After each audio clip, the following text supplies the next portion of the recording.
Singapore choice സമർപ്പിക്കുന്നത് house brand variety is the spices of life. Powered by Karthika super market. Complete range of food products since 1989. Co-sponsored by തിരുമലാഗി, the trusted taste of കൗഗി. എല്ലാ മാന്യ പ്രേക്ഷകർക്കും Singapore ചോയ്സിലേക്ക് സ്വാഗതം.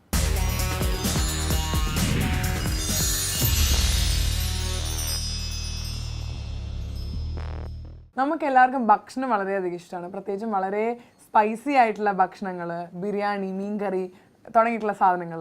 നാവിൽ വെള്ളം വരുന്നുണ്ടല്ലേ. ഹൗസ് ബ്രാൻഡ് ഫുഡ് പ്രൊഡക്ട്സ് എന്ന് പറയുന്നത് ഇതിൻ്റെ ഒരു കലവറയാണ്. സ്പൈസി ഫുഡ് പ്രൊഡക്ട്സിൻ്റെ ഒരു കലവറ തന്നെയാണ്. ഹൗസ് ബ്രാൻഡ് ഫുഡ് പ്രൊഡക്ട്സ് തുടങ്ങിയത് വളരെ 2-3 പ്രൊഡക്ട്സുകളൊക്കെ വെച്ചിട്ടാണ് തുടങ്ങിയത്. പക്ഷേ ഇപ്പോൾ 57 വർഷമായി അത് ഫ്ലറിഷ് ചെയ്ത് ഇപ്പം 100-ലധികം ഫുഡ് പ്രൊഡക്ട്സ് ആണ് ഉൽപ്പാദനം ചെയ്യുന്നത്. നമുക്കിനി ഹൗസ് ബ്രാൻഡ് ഫുഡ് പ്രൊഡക്ട്സിൻ്റെ വിശേഷങ്ങൾ കാണാം.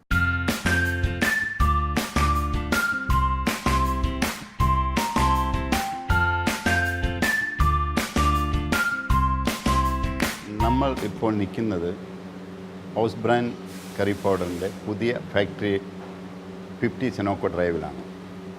ഇത് 1989 നമ്മൾ തുടങ്ങി. ഈ മെഷീൻ ഏറ്റവും ആധുനിക രീതിയിലുള്ള ഒരു മെഷീനാണ്. പഴയ കാലത്ത് നമ്മൾ 2A മെഷീൻ എന്ന് പറഞ്ഞ സാധാരണ ഗ്രൈൻഡിങ് മെഷീനായിരുന്നു. അതിനെ പുതിയ തരത്തിൽ കൊണ്ടുവന്നതാണ് ഈ ക്രയോജനിക് ഗ്രൈൻഡിങ് മെഷീൻ എന്ന് പറയുന്നത്. ഇതിവിടെ 1990 നമ്മൾ ഇൻസ്റ്റാൾ ചെയ്തു. അതിനുശേഷം പകുതിയോളം പ്രോഡക്റ്റ് നമ്മൾ ഈ ക്രയോജനിക് ഗ്രൈൻഡിങ് മെത്തേഡിലാണ് പ്രൊഡ്യൂസ് ചെയ്യുന്നത്. അത് വളരെയധികം ലേബർ ഓറിയൻറ്റഡിനെ നമ്മൾ കുറച്ച് ഇപ്പോൾ വളരെ മിനിമം ആൾക്കാരെ വെച്ചുകൊണ്ടാണ് നമ്മൾ ഇത് പ്രൊഡക്ഷൻ നടത്തുന്നത്. ഇതിൻ്റെ പ്രത്യേകത എന്ന് പറയുന്നത്, ഇതിൽ സാധാരണ നമ്മൾ 2A മെഷീനിൽ അരയ്ക്കുമ്പോൾ അതിൻ്റെ അരോമ വെളിയിൽ പോകും. പക്ഷേ ഇതിൽ ഈ അരോമ അല്ലെങ്കിൽ വാസന ഒരിക്കലും വെളിയിൽ പോകില്ല. ഇതിൽ ഇൻവോൾവ് ആയിക്കൊണ്ട് തന്നെ നമ്മുടെ പ്രോഡക്റ്റ് കിട്ടും. അതുകൊണ്ട് ഇതിൻ്റെ ഷെൽഫ് ലൈഫും കൂടുതലാണ്. ഇതിൻ്റെ ടേസ്റ്റും വളരെയധികം ഇൻക്രീസ് ചെയ്തിട്ടുണ്ട്. അതേപോലെ ആൾക്കാർക്ക് അവരുടെ അഭിരുചിയും ഇഷ്ടപ്പെട്ടിട്ടുണ്ട്.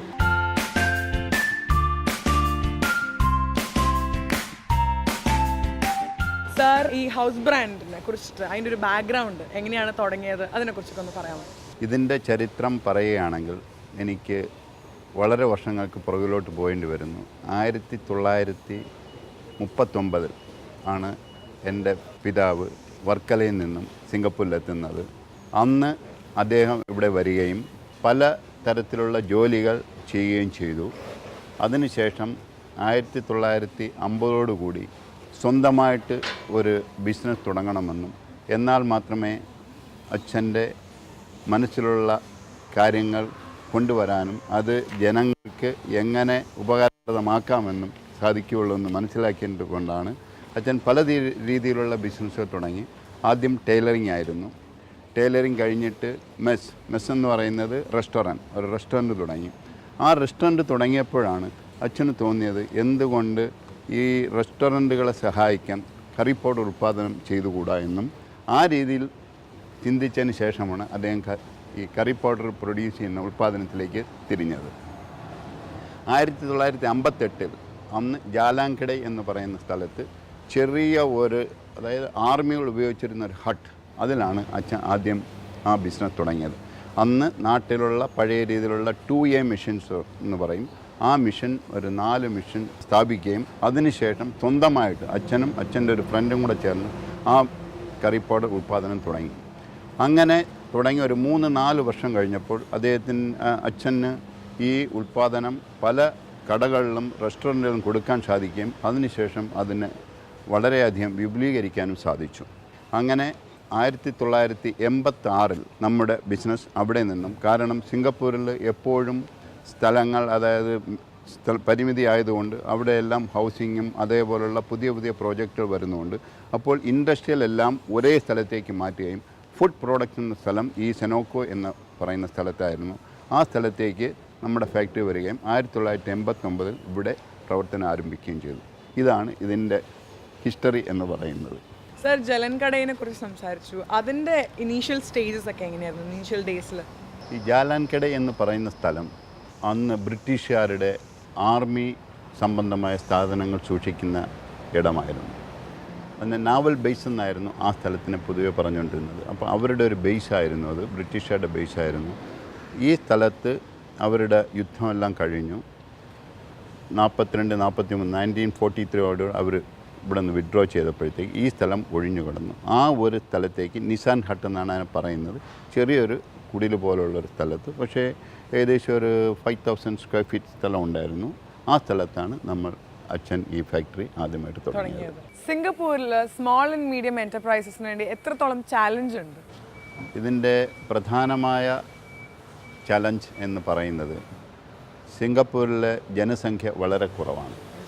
അപ്പോൾ ഇവിടുത്തെ ലേബർ ഷോർട്ടേജ് വളരെയധികം എല്ലാ കമ്പനികളെയും അഫക്റ്റ് ചെയ്യുന്നുണ്ട്. അപ്പോൾ ആ പ്രശ്നം കൈകാര്യം ചെയ്യാൻ വേണ്ടി SMEs തുടങ്ങുകയും അവർ ധാരാളം സഹായങ്ങൾ, അതായത് ഓരോ കമ്പനിയെയും മോഡേണൈസ് ചെയ്യാൻ പുതിയ പുതിയ എക്യുപ്മെൻറ്റുകൾ വന്ന് ലേബർ ഷോർട്ടേജ് കുറയ്ക്കാൻ വേണ്ടി അവർ ചെയ്യുന്നുണ്ട്. അങ്ങനെയാണ് നമ്മൾ ഈ ക്രയോജനിക് ഗ്രൈൻഡിങ് മെത്തേഡിലേക്ക് വന്നത്.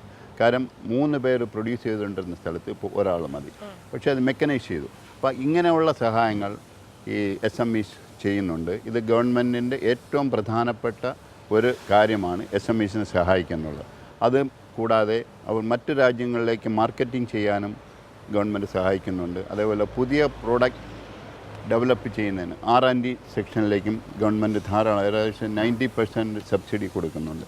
അങ്ങനെയുള്ള ഒരുപാട് കാര്യങ്ങൾ SMEs ചെയ്യുന്നുണ്ട്. അത് നമുക്കും അതിൽ ബെനിഫിറ്റ് ഉണ്ട്. അങ്ങനെയാണ് ഇവിടെ SMEs പ്രവർത്തിക്കുന്നത്. സാർ ഒരുപാട് ഈ സോഷ്യൽ ആക്ടിവിറ്റീസിലെല്ലാം ഇൻവോൾവ് ആണെന്ന് ഞാൻ കേട്ടിട്ടുണ്ട്. അപ്പോൾ ഏതിലൊക്കെയാണ് ഇൻവോൾവ് എന്ന് നമുക്ക് പ്രേക്ഷകർക്കൊന്ന് അറിയാൻ വേണ്ടി. ഓക്കെ, അതിനെപ്പറ്റി പറയുകയാണെങ്കിൽ എനിക്ക് അച്ഛൻ്റെ ചരിത്രത്തിലേക്ക് പോകേണ്ടി വരുന്നു. കാരണം അച്ഛൻ എപ്പോഴും എന്ത് ചെയ്താലും ഒരു പെർസെൻറ്റേജ് കമ്മ്യൂണിറ്റി സർവീസ്, ജനങ്ങളെ സേവിക്കാൻ വേണ്ടി ഉപയോഗിച്ചിരുന്നു. അപ്പോൾ ആ ഒരു പാത എനിക്കും ഇതുവരെയും തുടർന്നു കൊണ്ടുപോകാൻ കഴിഞ്ഞിട്ടുണ്ട്. അപ്പോൾ അങ്ങനെ ഉള്ള ആ ഒരു മനസ്ഥിതി ഉള്ളതുകൊണ്ട് നമ്മൾ എന്തുണ്ടാക്കിയാലും ഒരു സർട്ടൻ പെർസെൻറ്റേജ് 5 to 10% നമ്മൾ കമ്മ്യൂണിറ്റി സർവീസിലേക്ക് കൊടുക്കുന്നു. അപ്പോൾ ഈ സോഷ്യൽ സർവീസ് എന്ന് പറയുന്ന സിംഗപ്പൂരിൽ മലയാളികൾ നടത്തുന്ന ശ്രീനാരായണ മിഷൻ എന്ന് പറയുന്ന ഒരു വൃദ്ധരായ ആൾക്കാരെ താമസിപ്പിക്കുന്ന, അസുഖമായ ആൾക്കാരെ താമസിക്കുന്ന ഒരു സ്ഥലമുണ്ട്. ഏകദേശം 262 വയസ്സായ ആൾക്കാർ അവിടെ താമസിക്കുകയാണ്. അതിലേക്ക് വേണ്ടി അച്ഛനും കൂടെ ആണ് അത് ആദ്യം സ്റ്റാർട്ട് ചെയ്യുന്നത്. അതിനുശേഷം അതിലേക്ക് ഇയർലി എല്ലാ വർഷവും നമ്മൾ കുറേശ്ശെ സംഭാവന കൊടുക്കുന്നുണ്ട്. അതിൽ ഒരു പങ്ക് നമുക്കും വഹിക്കാൻ കഴിഞ്ഞിട്ടുണ്ട്. അതേപോലെ തന്നെ സോഷ്യൽ സർവീസ് സിംഗപ്പൂരിനെ സംബന്ധിച്ച ഒരു കാര്യം ഞാൻ പറയാം. സിംഗപ്പൂരിന് ഇത്രയും പുരോഗതി ഉണ്ടാവാനുള്ള കാരണം അതെങ്ങനെ സാധിച്ചു, എന്തുകൊണ്ട് സാധിച്ചു എന്നൊക്കെ ആലോചിച്ചാൽ ഒരുപാട് കഥകളുണ്ട്. പക്ഷേ ഇതിന് മെയിനായിട്ടുള്ളത്, പ്രധാനമായിട്ടുള്ളതെന്ന് പറഞ്ഞാൽ അതിന് വിഷൻ, വളരെയധികം വിഷനുള്ള ഒരു ലീഡർ ഉണ്ടാകണം.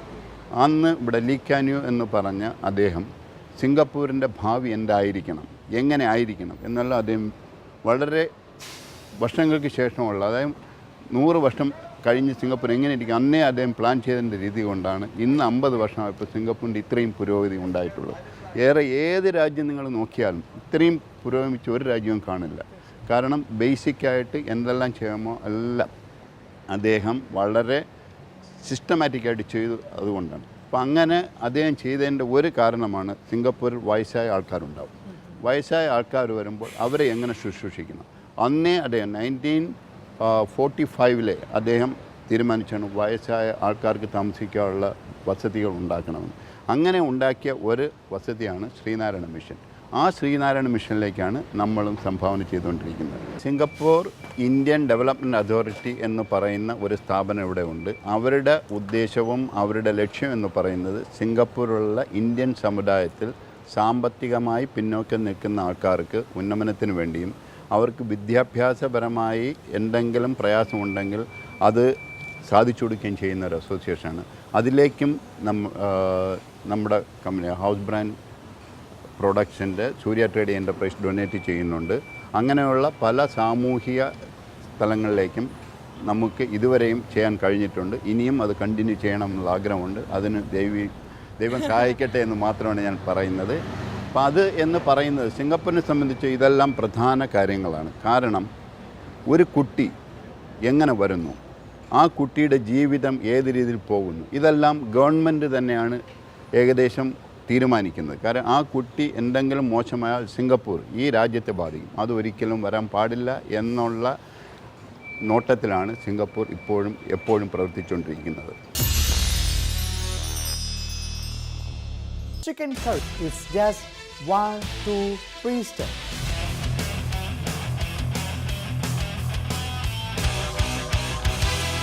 ഹൗസ് ബ്രാൻഡ് കറി പൗഡർ, തനത് സ്വാദിന്റെ സംതൃപ്തി അരനൂറ്റാണ്ടിനും മേലെ.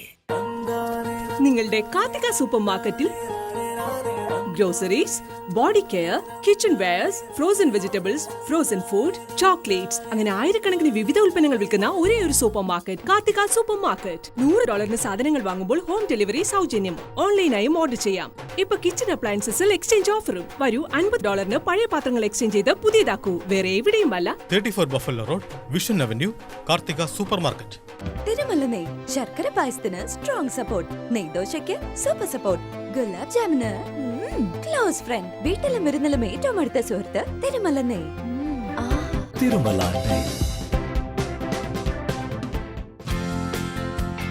Singapore University of Technology and Design. PhD program in Engineering Product Development.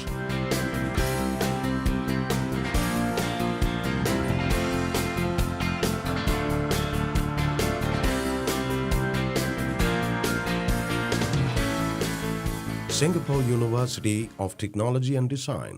A better world by design. This year, be dressed in the finest Indian and Pakistani designer wear. Saris, Punjabi suits, lehengas, children and men ready garments, Pakistani lawn suits, sandals, footwear and many more. 2 stories of shopping haven for the entire family. Muntaha Collections, 113 Serangoon Road. എന്റെ കല്യാണം,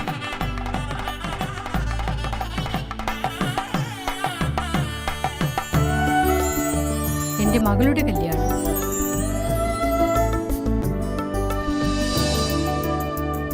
എന്റെ കൊച്ചുമകളുടെ കല്യാണം, എന്റെ 60ാം കല്യാണം. എന്റെ ആയുഷ്കാലം മുഴുവനും എന്നോടൊപ്പം Haneefa textiles. Haneefa textiles, Singapore, Malaysia. ഇപ്പം സാറ് സിംഗപ്പൂരിനെ കുറിച്ച് പറഞ്ഞു, അതിൻ്റെ ബിഗിനിങ് സ്റ്റേജ് പറഞ്ഞു. അപ്പം ഈ ഒരു ട്രാൻസിഷൻ സാർ കാണുന്നുണ്ട്. അപ്പം ഇനി ഭാവിയിൽ എന്തായിരിക്കും, എങ്ങനെയാണ് സാറ് അതിനെ നോക്കി കാണുന്നത്? സിംഗപ്പൂരിലെ ഓരോ ജനപ്രതിനിധികളും എല്ലാ കോൺസ്റ്റിറ്റ്യുവൻസിയിലും ഓരോരോ ക്ലബ്ബുകൾ ചെയ്യുന്നുണ്ട്. ഈ ക്ലബ്ബുകൾ നിന്ന് നാട്ടിലെ പോലെ പല ഇൻഡിപെൻഡൻ്റ് ആയിട്ടുള്ള ക്ലബ്ബുകളാണ്, അല്ലാതെ കൺട്രോൾ ചെയ്യുന്ന ക്ലബ്ബുകളല്ല. പക്ഷേ അത് ഇവിടുത്തെ പ്രതിനിധി, അതായത് MP എന്ന് പറയുന്ന അദ്ദേഹമാണ് കൈകാര്യം ചെയ്യുന്നത്. അപ്പോൾ അദ്ദേഹം അവിടെ പല രീതിയിലുള്ള ആക്ടിവിറ്റീസ് ചെയ്യുന്നുണ്ട്. ഇപ്പോൾ ഇന്ത്യക്കാർക്കായാലും ശരി, ഇവിടുത്തെ 3 കമ്മ്യൂണിറ്റിന്, മലയ്, ഇന്ത്യൻ ആൻഡ് ചൈനീസ്. മലയക്കാർക്കാണെങ്കിലും ചൈനീസിന് വേണ്ടിയാണ് പല രീതിയിലുള്ള പ്രോഗ്രാമുകൾ അവർ നടത്തുന്നുണ്ട്. ഇന്ത്യക്കാർക്ക് വേണ്ടി യോഗ അവർ ചെയ്യുന്നുണ്ട്, അതേപോലെ തന്നെ ക്ലാസിക്കൽ ഡാൻസ്, പാട്ടുകൾ, അതേപോലുള്ള കാര്യങ്ങൾ ചെയ്യുന്നുണ്ട്. ഓരോ കമ്മ്യൂണിറ്റി ക്ലബിലും ഇന്ത്യൻ ആക്ടിവിറ്റി ഗ്രൂപ്പ് എന്ന് പറയുന്ന ഓരോ സംഘടനയുണ്ട് ഇന്ത്യക്കാർക്ക് വേണ്ടി. അപ്പോൾ അതിൽ നിന്നുകൊണ്ട് ഇന്ത്യൻസിനെ അതിലേക്ക് അടുപ്പിക്കുകയും അവരുടെ കഴിവുകൾ അവർ പുറത്തു കൊണ്ടുവരികയും അവരെ നാഷണൽ ലെവലിലേക്ക് ഉയർത്തുകയും ചെയ്യുന്നുണ്ട്. ഇത് അടിസ്ഥാനപരമായ ഒരു കാര്യമാണ്. ഇങ്ങനെ എല്ലാ കാര്യങ്ങളും അവർ അടിസ്ഥാനപരമായി ചെയ്യുന്നുണ്ട്. ഇപ്പോൾ സിംഗപ്പൂരിൽ തന്നെ റിലീജിയനായിട്ടുന്ന ഹിന്ദു, മുസ്ലിം, ക്രിസ്ത്യൻ, ജൈൻ, അങ്ങനെ 8-10 രീതിയിലുള്ള റിലീജിയനുണ്ട്, പല റൈസുണ്ട്. അപ്പോൾ ഇതിനെ എല്ലാം കോർത്തിണക്കി ഒരു പ്രയാസമില്ലാത്ത രീതിയിൽ പോകുന്നതിന് വേണ്ടി സിംഗപ്പൂരിൽ IRCC, Inter ratio religious conference circle എന്ന് പറഞ്ഞ ഒരു സംഘടന ഉണ്ട്. അപ്പോൾ അതിലേക്ക് അവർ ആ IRCC മുഖാന്തരം എല്ലാ റിലീജിയനെയും റേസിനെയും ഒരുമിച്ച് കൊണ്ടുവരികയും എല്ലാ പ്രാവശ്യവും അവരെ മിങ്കിൾ ചെയ്യിക്കുകയും ചെയ്യുമ്പോൾ ഈ ഹാർമണി വളരെയധികം ഉണ്ടാവുന്നുണ്ട്. അപ്പോൾ ആ രീതിയിൽ സിംഗപ്പൂരിൽ റേഷ്യൽ ഹാർമണി അല്ലെങ്കിൽ റിലീജിയസ് ഹാർമണി ഒന്നുമേ നടക്കുന്നില്ല. കാരണം ഇവരുടെ ഈ ബേസിക്കുള്ള സിസ്റ്റമാറ്റിക്കുള്ള പ്രോഗ്രാമുകളും അവരുടെ അതേപോലുള്ള മൂവ്മെൻറ്റുകളും കൊണ്ടാണ്. അപ്പം അങ്ങനെ ഉള്ള ഈ സിംഗപ്പൂരിൻ്റെ ഭാവി എന്ന് പറയുന്നത് വളരെയധികം നല്ലതായിരിക്കും. അടുത്ത 50 വർഷം, ഇപ്പോഴത്തെ ഗവൺമെൻറ് തന്നെ പറയുന്ന അടുത്ത 50 വർഷം നമ്മൾ എന്താണ് ചെയ്യാനുള്ളത്? കാര്യം ഇവിടുത്തെ എക്കണോമി എന്ന് പറയുന്നത് ഇവിടുത്തെ ജനങ്ങളാണ്, അല്ലാതെ വേറൊന്നുമല്ല. അപ്പോൾ ജനങ്ങൾ എങ്ങനെയാണ് എക്കോണമി കൊണ്ടുവരുന്നത് അതിന് ഗവൺമെൻറ് പ്ലാൻ ചെയ്യുന്നുണ്ട്. ആ പ്ലാൻ അനുസരിച്ച് നമ്മൾ മുമ്പോട്ട് പോകണമെങ്കിൽ സിംഗപ്പൂരിൻ്റെ അടുത്ത 50 വർഷത്തേക്ക് വളരെയധികം പ്രോസ്പെക്റ്റ് ഞാൻ കാണുന്നുണ്ട്. ഈ ലോകത്തെ ഒന്നാമത്തെ രാജ്യമായി വരാൻ സിംഗപ്പൂരിന് കഴിയും. കാരണം അത്ര സിസ്റ്റമാറ്റിക് ബേസ് ആയിട്ടുള്ള പോക്കാണ് സിംഗപ്പൂർ പോകുന്നത്. തീർച്ചയായിട്ടും അതിൻ്റെ അച്ചീവ്മെൻറ്റ് ഉണ്ടാവുമെന്ന് വിചാരിക്കുന്നു. തീർച്ചയായിട്ടും ഒരുപാട് ഡെവലപ്മെന്റ്സ് ഉണ്ട് സിംഗപ്പൂരിൽ. നമുക്ക് കാണുമ്പോൾ തന്നെ അറിയാം വളരെയധികം ഫ്ലറിഷ് ചെയ്തിട്ടുണ്ട്, അതും ചെറിയ ഒരു പീരീഡിൽ. അപ്പം തീർച്ചയായിട്ടും സിംഗപ്പൂർ ഇനിയും വളരും. അതേപോലെ തന്നെ ഹൗസ് ബ്രാൻഡ് ഫുഡ് പ്രോഡക്ട്സ്, അതിൻ്റെ ഈ ഒരു ഫാക്ടറി എല്ലാം വളരെയധികം നന്നായിട്ട് പോട്ടെ എന്ന് ഞാൻ ആശംസിക്കുന്നു. Thank you so much sir. Thank you so much. Thanks അല്ല.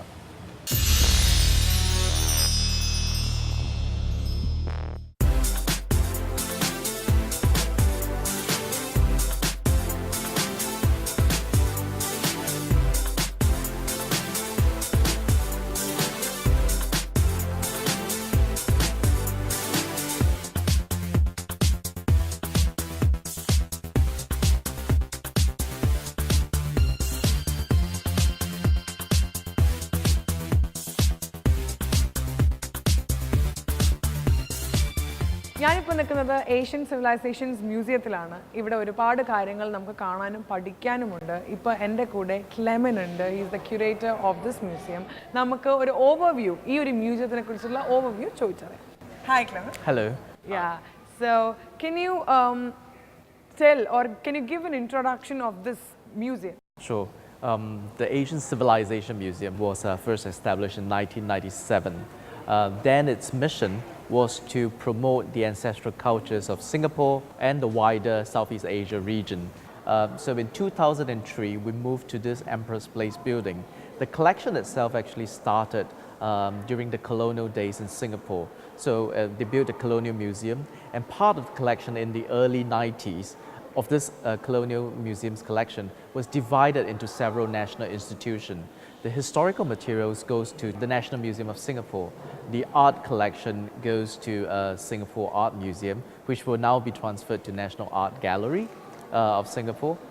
And then the other materials, which is the antiquities, ethnographic, Asian art materials, comes to the Asian Civilization Museum. What are the attractions and uniqueness of this museum? I think we can say that we are one of the very few museums within Asia, or definitely in Southeast Asia, that look or take, when we're looking at Asian art, we take a very pan-Asian perspective. So you come to Singapore, you come to this museum, what you see is Asian art from Southeast Asia, from China, from India, Sri Lanka, Pakistan, and then from the Islamic world in Afghanistan, Iraq, Iran, so on and so forth. So you really have a wide taste of the diverse cultures, and in return, many of these diverse cultures have also roots and impact into Singapore as well. What is the significance and relevance of this museum? Our mission is to foster understanding of Singapore's diverse heritage culture. Singapore is a product of many civilizations, many cultures. Many people have come here to live, trade, work for many hundreds of years. So the museum actually is to represent all this shared heritage, shared cultures, and at the same time to understand as well that, our neighbors and ourselves. So, what are activities you conduct in the calendar year? We have a exhibition about a time capsule that was buried just right outside this building. It was unearthed, and we decided to do an exhibition to commemorate about Singapore's past, the contributors who have put in their personal effects, their personal objects into this time capsule, and now it's like a back to the past kind of exhibition. What are the highlights and attraction of this museum? Can you show us a couple of, piece? Okay, so maybe we can start with this head of a bodhisattva right here. What it is a monumental head made of terracotta, which is a baked clay. This is around the 4th century period from Afghanistan, and it's a head of a bodhisattva. So a bodhisattva is an enlightened being, but not yet before he became a Buddha. What you see is very interesting because it's a Buddhist theme, subject, but yet at the same time, you get a feel that it is very Greco-Roman, very Hellenistic as well. So you have East and West mixing together. This is one of the strengths of this museum because we like to look at, within Asia, the varied influence as well, and between Asia and Europe and the rest of the world, the connection. So this is actually a good example of what we call cross-cultural art. We have a very important collection of Indian trade textiles. These textiles were made in India from different parts of India, Gujarat, Surat, Patan, and then from the south of Coromandel Coast as well. So all these textiles that you see were either hand-drawn, freehand, printed, block prints, or were tie and dye to create all these textiles that were meant to be exported out of India. They usually goes to Europe, and some actually ended up in Southeast Asia, in places like West Sumatra and Toraja Islands as well. So these are some of the very interesting textiles that we look at trade, the relations of trade and objects. Tell us about the educative aspects of the museum. We run many educational programs and festivals. Every month we have at least a weekend festival to attract families to come to the museum to do some activities within the permanent galleries or with the special exhibition that we have. We also have talks for specialized interest groups pertaining again to our permanent collections or the special exhibitions. ഒരുപാട് informative ആയിട്ടുള്ള കാര്യങ്ങൾ നിങ്ങൾ കണ്ടു പഠിച്ചു. Textiles, jewelleries, artefacts, ഇങ്ങനെ ഒരുപാട് കാര്യങ്ങൾ നമ്മൾ കണ്ടു ആസ്വദിച്ചു. ഇനി അടുത്ത സെഗ്മെന്റിലേക്ക്. Chicken curry is just 1, 2, 3 steps.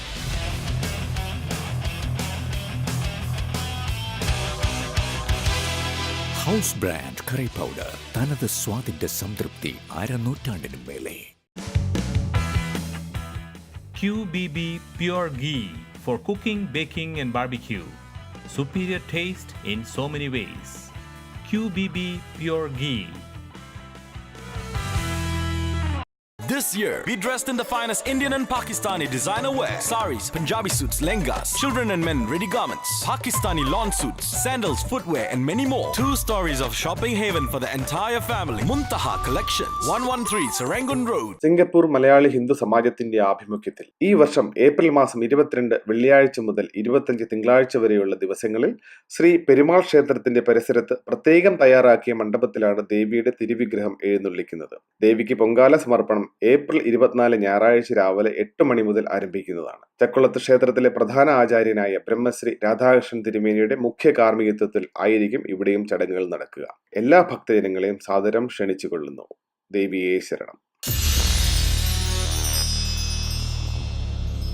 Namaskaram, welcome to Singapore Toys. Hi everybody, are you all okay? I'm pretty good. I've got something new for you today. I'm going to cook something with fusion. It's going to be Chinese a little. Okay, I'm going to do a scallop steam separately and a mango salsa sauce separately. So you're going to have 2 in 1. Within 10 minutes you have done. You've got a visitor, you want to do something special as an appetizer, this will be very nice. I've got some scallop over here. And there you are. This is mini scallop, not the big ones. You can buy the small ones if you can get them. It's very good. So I'm going to do what is I'm going to steam these with some oil, sesame oil and some salt and just steam it for a while. And then I'm going to take it out and the sauce will be just poured on top of it. And that's it. Very simple. Let's do the cooking. I'm just going to add some oil.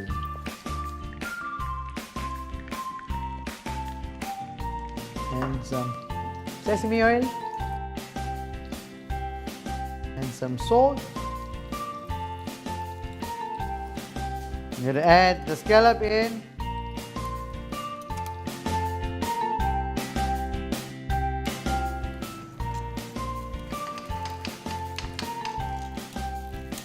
Scallop cooks in few minutes, just 3-4 minutes is already cooked. So you don't have to cook very long hours. And then put it to simmer in a very small fire. And now I'm going to do the sauce. Let it steam by itself. I'm going to cook it, the sauce now. I'm going to add some oil. Add the garlic in.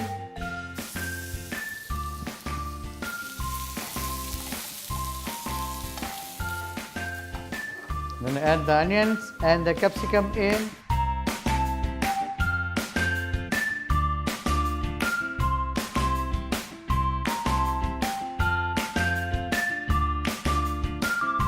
Okay.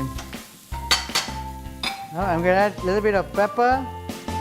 I'm going to add the stock in.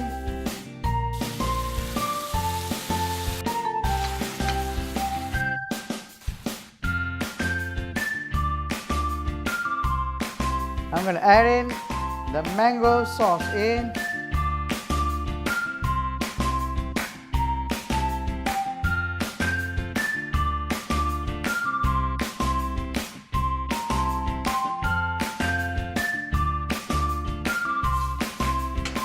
I'm going to add the light soya little.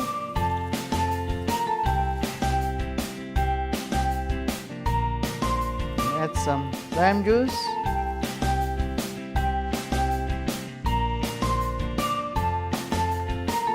Add some coriander. Add sesame oil. Voila! I'm going to serve you now.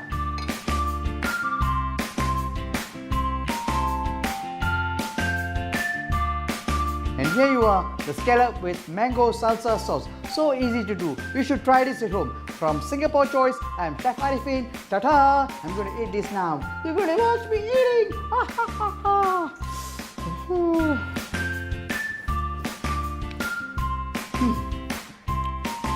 So yummy.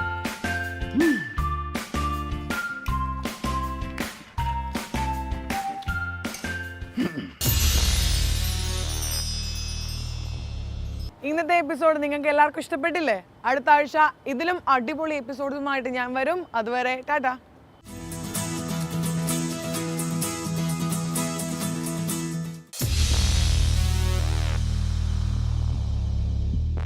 Singapore choice സമർപ്പിച്ചത് house brand variety is the spices of life. Powered by Karthika super market complete range of food products since 1989. Co-sponsored by Tirumala Ghee, the trusted taste of cow ghee.